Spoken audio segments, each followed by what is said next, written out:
Hello everyone, I am Krishna. स्वागत है आप सभी का आपके अपने यूट्यूब चैनल हिस्ट्री कंसेप्ट में। जैसा कि हमने लास्ट वीडियो में पढ़ा था कि किस तरीके से जो फ्रांस का समाज था अलग अलग पार्ट्स में बटा हुआ था, वहाँ से एक मध्य वर्ग निकल कर सामने आया जिसने नेशनल असेंबली की स्थापना की थी और उस नेशनल असेंबली के विचारों से प्रभावित होकर जनता ने क्रांति की शुरुआत की थी। क्रांति के माध्यम से ही फ्रांस में राजतंत्र की स्थापना नेशनल असेंबली के द्वारा की गई थी। लेकिन आज हम बात करेंगे कि किस तरीके से फ्रांस में गणतंत्र राज्य की स्थापना की। उसके बाद वहां पर आतंक राज आया। आतंक राज में कुछ कमियां थी तो वहां पर डायरेक्टरी शासन की स्थापना की गई थी और डायरेक्टरी शासन में तो ढेरों कमियां थी जिसकी वजह से वहां पर फ्रांस में नेपोलियन बोनापार्ट का मार्ग खुल गया था। चलो आज हम अपना टॉपिक स्टार्ट करते हैं कि फ्रांस में किस तरीके से गणतंत्र राज्य की स्थापना की गई थी। जो राजा था उसने संविधान पर हस्ताक्षर कर दिए थे। संविधान क्या था? संविधान था कि वहां पर राजतंत्र की स्थापना की जा चुकी थी। राजतंत्र जिसमें राजा की जो शक्तियां हैं उनको सीमित कर दिया जाता है और जो सरकार है उसको 3 पार्ट्स में डिवाइड कर दिया जाता है, विधायिका, कार्यपालिका और न्यायपालिका। इस तरीके से राजा ने संविधान पर हस्ताक्षर कर दिए थे। लेकिन सेकंड साइड क्या था? अपने पड़ोसी देशों के साथ में अपनी शक्तियों को वापस पाने की योजना बना रहा था। लेकिन इन सब बातों की जानकारी नेशनल असेंबली को लग जाती है और वह जो उसके पड़ोसी देश थे प्रशा और ऑस्ट्रिया के विरुद्ध युद्ध का प्रस्ताव पारित कर देता है। इस तरीके से जो युद्ध था वो अब सीधा जनता और राजाओं के बीच में आ चुका था। जनता अपने होठों पर एक तराना लिए हुए, एक भक्ति गीत लिए हुए आगे बढ़ रही थी क्योंकि वो महंगाई की मार से बिल्कुल तंग आ चुकी थी। उस टाइम पर उनके होठों पर एक गीत था, वो था मार्सिले गीत, जिसकी रचना रोजेट दी लाइल के द्वारा की गई थी। आज जो मार्सिले गीत है, आज वह फ्रांस का राष्ट्रगान है। अब लोगों को बहुत ज्यादा आर्थिक कठिनाइयों का सामना करना पड़ रहा था, लेकिन वो चाहते थे क्योंकि वो इन सब चीजों से छुटकारा पाना चाहते थे। इसी बीच उन्होंने छोटे छोटे क्लब बनाने शुरू कर दिए थे। क्लब क्या थे? क्लब में सरकारी जो नीतियां हैं, राजनीतिक पार्टियां हैं, उनके बारे में चर्चा की जाती थी। बिल्कुल ही जो निचले तबके के लोग थे, जैसे दिहाड़ी मजदूरी वाले, नौकर, जूता बनाने वाले, पेस्ट्री बनाने वाले, मतलब उन सभी के द्वारा एक क्लब तैयार किया गया था जिसको जैकोबिन क्लब का नाम दिया गया था। जैकोबिन क्लब का नाम ये पेरिस के भूतपूर्व कॉन्वेंट जैकब के नाम पर रखा गया था। अब क्लब बना लिया तो क्लब के जो सदस्य थे उन्होंने पहचान बनाने के लिए एक सिफारिश दी कि जिस तरीके से कुलीन वर्ग की अपनी एक पहचान होती थी, पहचान थी कि वो ब्रिचेस पहनते थे। ब्रिचेस मीन्स होता है घुटना। इट मीन्स मतलब जो घुटने तक का जो कपड़ा होता था वो पहना करते थे। उसको पहनने के बाद पता लग जाता था कि यह आदमी इस वर्ग से संबंध रखता है। इस तरीके से ही जो जैकोबिन क्लब था, जैकोबिन क्लब के सदस्यों ने भी अपनी पहचान के लिए एक स्पेशल ड्रेस ऑर्गेनाइज की थी। वो क्या थी कि वो एक लंबी धारीदार पतलून और सिर पर रेड टोपी पहना करते थे। सिर पर रेड टोपी का मतलब था कि वो आजादी का प्रतीक है और जो लंबी धारीदार पतलून थी वो उनके कंपैरिजन में वो घुटना पहनते थे, तो उन्होंने लंबी धारीदार पतलून पहननी शुरू की थी। इसका मतलब होता था सोकुलात। सोकुलात मीन्स बिना घुटने वाला। अब उनको कुछ आजादी के प्रतीक भी मिल गया था, लेकिन वहां पर एक प्रॉब्लम ये भी थी कि महिलाओं को अधिकार नहीं दिए गए थे। महिलाओं को समान वेतन और समान मत का अधिकार नहीं दिया गया था। तो इसी बीच क्या हुआ कि महिलाओं ने भी अपने क्लब बनाने शुरू कर दिए थे। उनमें जो सबसे फेमस क्लब था वो था the society of revolutionary and Republic women. उसके माध्यम से उन्होंने सरकार के सामने अपनी कुछ मांगे रखी। उनको वेतन का अधिकार दिया जाए, उनको शिक्षा का अधिकार दिया जाए और साथ ही उनको मत का अधिकार भी दिया जाए।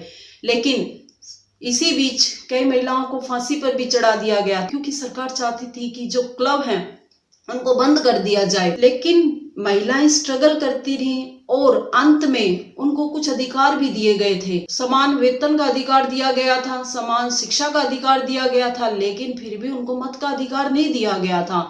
वो लड़ती रही, उन्होंने स्ट्रगल किया और आगे चलकर 1946 में उनको मत का अधिकार दिया गया था। अब वापस हम बात करते हैं कि जो जैकोबिन क्लब था, क्लब बना लिया गया, उनकी पहचान भी बन गई थी। इसी बीच उन्होंने क्या किया, जो क्लब था, क्लब ने युद्ध की योजना बना ली थी। युद्ध की योजना उन्होंने, जो लुई 16 था, वो उसके द्वारा जो शोषण किया जा रहा था, वो बिल्कुल तंग आ चुके थे, तो वो उन सब से छुटकारा पाना चाहते थे। तो 10 अगस्त 1792 को उन्होंने राजा के महल पर हमला बोल दिया। राजा को गिरफ्तार कर लिया गया था और जो उसके अंगरक्षक थे उनको मार डाला था। अब राजा बिल्कुल डर चुका था।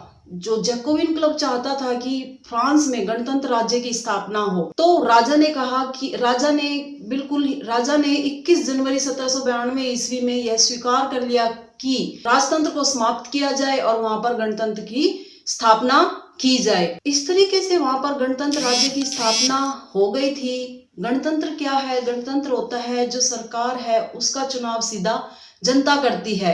जो शासन होता है वो वंशानुगत नहीं होता है। जनता प्रतिनिधि का चुनाव प्रत्यक्ष अप्रत्यक्ष रूप से करती है। अब आगे क्या हुआ कि जो राजा था उसको देशद्रोही करार करके 21 जनवरी 1793 ईस्वी में फांसी दे दी गई। तो अब जो शासन था वो निकलकर रोबेस्पियर के हाथों में आ था, जो कि जैकोबिन क्लब का नेता था। उसके बाद वहां पर आया आतंक राज, जो 1793 से 94 ईस्वी तक का जो काल था उसको आतंक राज के नाम से जाना जाता था। अब जो पावर थी वो मैक्सिमिलियन रोबेस्पियर के हाथों में आ चुकी थी। उसने जो अपनी नीतियां थी उनको इतनी सख्ती से लागू किया कि चारों ओर त्राही त्राही होने लगी थी। सब उनसे तंग आ चुके थे। उन्होंने चर्च के नाम पर जो कर लिया जाता था उसको बिल्कुल समाप्त कर दिया गया था। कुलीन वर्ग और पादरी वर्ग जो स्टार्टिंग में बताए थे, उनके जो अधिकार थे उनको छीन लिया गया था। इवन उनको गिरफ्तार कर जेल में भी डाल दिया गया था। अब उसने समाज में समान वेतन और समान मजदूरी का नियम लागू कर दिया था। और जो पाव रोटी उस टाइम पर जो सबसे महंगी थी उनकी, उसको भी बिल्कुल समान मूल्य पर वितरण कर दिया गया था। लेकिन जो उसके आसपास के जो नेता थे, जो आसपास के जो लोग थे, वो बिल्कुल तंग आ चुके थे और उसको देशद्रोही करार करते हुए जुलाई 1794 ईस्वी में फांसी पर चढ़ा दिया गया था। अब जो शासन था, अब शासन वहां से भी निकलकर मध्य वर्ग के हाथों में चला गया था। अब जो पढ़े लिखे लोग थे उनके द्वारा एक वर्ग की स्थापना की गई थी जिसको मध्य वर्ग कहा गया था। अब जो शासन था वो मध्य वर्ग के हाथों में आ चुका था। शासन तो आ चुका था, उन्होंने मिलकर एक डायरेक्टरी शासन की स्थापना की थी। 5 सदस्यों वाली एक कार्यपालिका का नियोजन किया गया था, क्योंकि वो नहीं चाहते थे कि जो पावर है वो पावर जैकोबिन क्लब के पास रहे।